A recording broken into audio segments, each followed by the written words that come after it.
आज के इस वीडियो का टॉपिक होने वाला है प्रीपोजिशन ऑफ प्लेस। जैसा कि पिछले वीडियोस के अंदर मैंने आपको प्रीपोजिशन ऑफ टाइम के बारे में पढ़ाया था, जिसके अंदर वो सारे के सारे इंग्लिश के वर्ड्स जो कि टाइम से जुड़ी बातों के बारे में हमें बताते हैं, उनको मैंने कवर किया था, जैसे in, on, at, before, after and so on. उस वीडियो को अगर आप में से किसी ने भी नहीं देखा है तो इस आई बटन पे जाकर आप उस वीडियो को दोबारा विजिट कर सकते हैं और अपने डाउट्स को भी क्लियर कर सकते हैं। तो अभी आते हैं आज की वीडियो के ऊपर।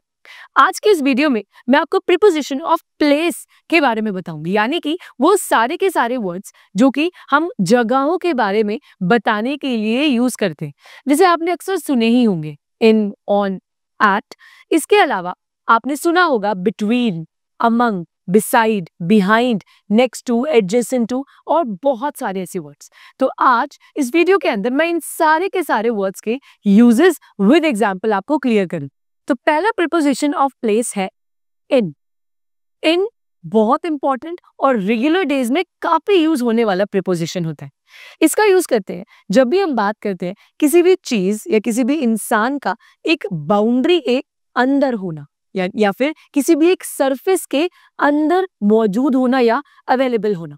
जैसे कि कोई भी एक बॉल या कोई टॉय एक बॉक्स के अंदर है तो हम क्या बोल देंगे, the toy is in the box. अगर अभी हम इसको ध्यान से समझें तो वो जो बॉल है वो पूरे तरीके से चारों तरफ से ढकी हुई है, कवर्ड है और एक ऑब्जेक्ट के अंदर है, और वो ऑब्जेक्ट जिसके अंदर वो बॉल है वो है एक बॉक्स।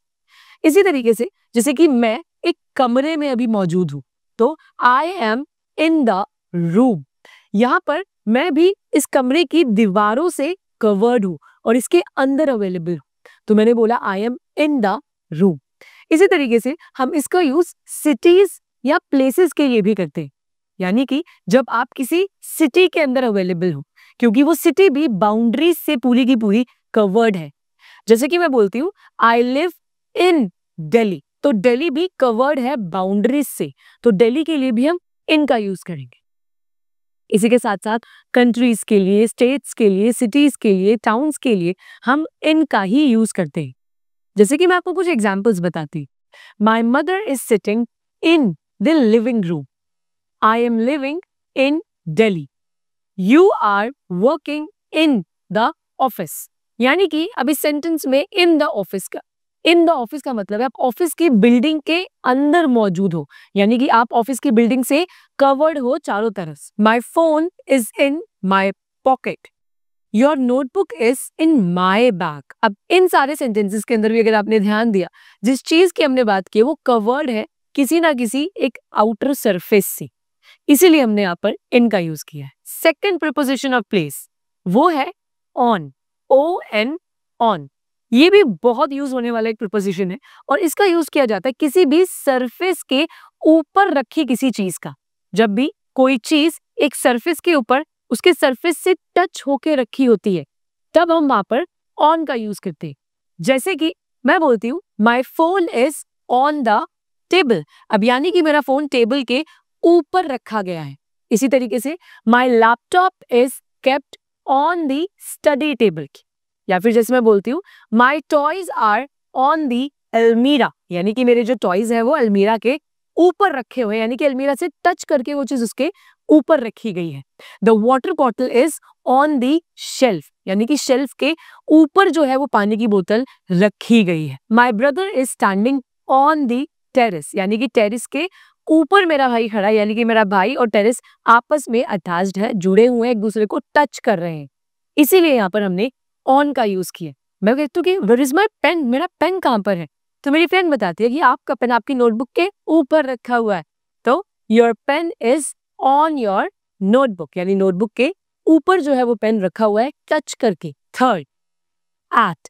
इसमें अक्सर स्टूडेंट्स को बहुत कंफ्यूजन्स होते हैं, लेकिन डोंट वरी, मैं आपके सारे कंफ्यूजन्स को क्लियर करती हूँ। एट का यूज किया जाता है जब भी आप एक स्पेसिफिक लोकेशन की बात करते हैं, यानी कि आप वहां पर बात नहीं कर रहे हो कि आपके आस पास में चीजें क्या है, आप किसी चीज के अंदर हो या नहीं हो, किसी चीज के बाहर हो या नहीं हो, नहीं, आपका सीधा सा मतलब होता है एक लोकेशन को टारगेट करके ये बताने का कि मैं इस लोकेशन पर मौजूद हूं। जैसे कि मैं बोलती हूँ my brother is standing at the bus stop, somebody is standing at the door, I am at my office. अब जहां पे मैंने सेंटेंस बनाया I am at my office, तो कई स्टूडेंट्स के शायद यहाँ पे डाउट होगा कि मैम इन भी तो आ सकता है, I am in the office. ये दोनों ही सेंटेंसेस सही है, लेकिन इन दोनों की ना मीनिंग्स बिल्कुल डिफरेंट है।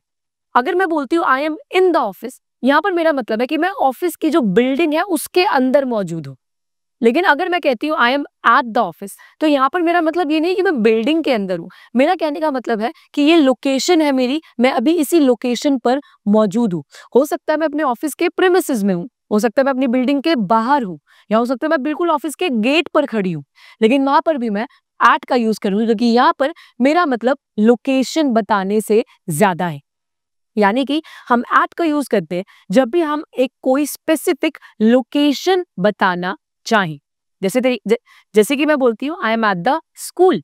अब जरूरी नहीं है कि मैं स्कूल की बिल्डिंग के अंदर ही अवेलेबल हूँ, हो सकता है मैं स्कूल के आसपास हूँ और जो मेरी लोकेशन है जहां मैं मौजूद हूँ वो स्कूल है, तो वहां पर मैं बोलूंगी I am at the school. Next जो प्रीपोजिशन है वो है ओवर, OVER।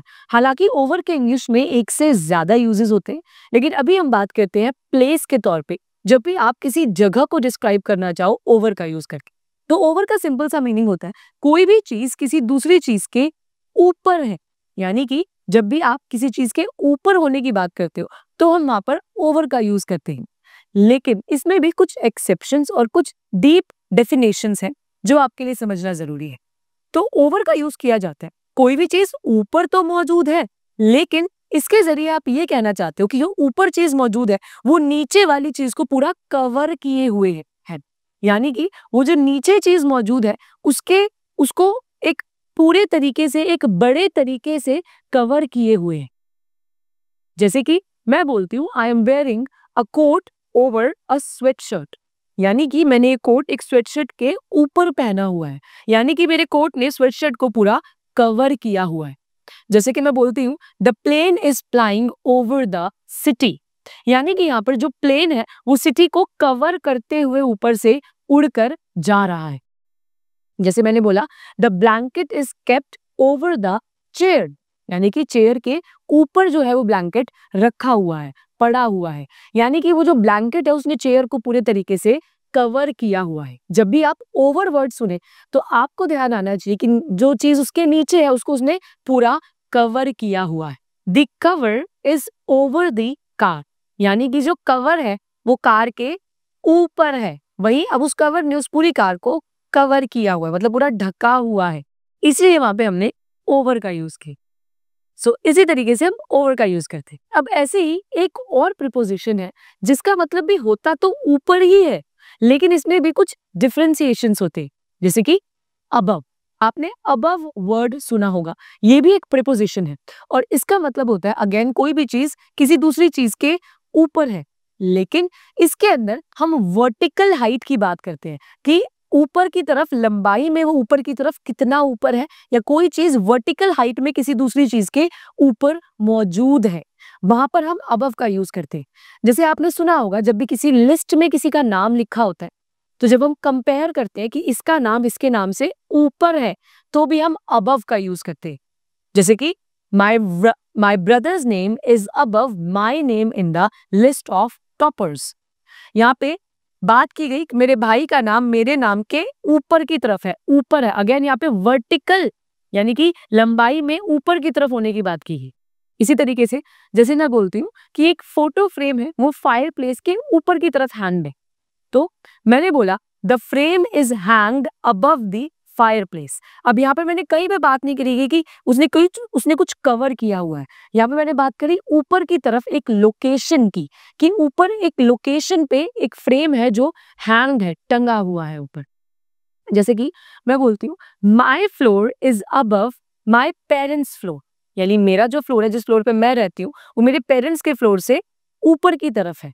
यानी कि यहाँ पे अगेन मैंने वर्टिकल लोकेशन की बात करी कि ऊपर की साइड वो है। जब आपने ऊपर की तरफ एक लोकेशन की बात करी तो अबव यानी ऊपर की तरफ, लेकिन वर्टिकल लाइन में ऊपर की तरफ एक लोकेशन, और वहीं ओवर का मतलब भी ऊपर, लेकिन ऊपर की तरफ हॉरिजॉन्टली चीजों को कवर करते हो। सो आई होप अभी अबव और ओवर में आपको डाउट्स क्लियर हुए। ज्यादा से ज्यादा सेंटेंसेस बनाइए, आपके लिए ये काम और आसान हो जाए। आज इस वीडियो में हमने इन, ऑन, एट, ओवर और अबव ये 5 प्रीपोजिशंस ऑफ प्लेसेस को पढ़ा।